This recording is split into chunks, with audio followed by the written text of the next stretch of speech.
Postoje rituali za prizivanje novca. To ne znači kad radiš ti ritual da treba ceo dan da ležeš u krevetu i da čekaš da ti sam novac dođe. Normalno da trebaš i dalje se trudiš i da radiš, ali prosto nekad ljudi rade, a novac im klizi iz ruku, ne znaju da im je novac, da odlazi i oni su uvek u besparici. Sad, postoje rituali da taj novac lakše i brže dolazi, a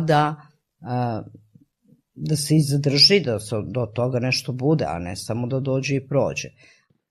Neke zapise nikada nisu smeli biti otkriveni, ali u vremenu velike oskudice Šeherzada bira 100 onih koji su spremni za istinu. Direktno iz tajnih zapisa drevnog Egipta stižu brošure koje menjaju realnost od magije do bogatstva i potpunog ozdravljenja, do skidanja najtežih prokletstva i vraćanja izgubljene ljubavi.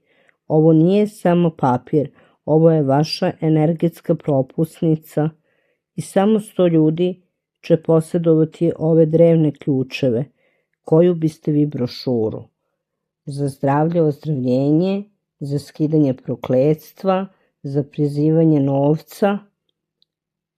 Odlučite pa se javite na broj telefona.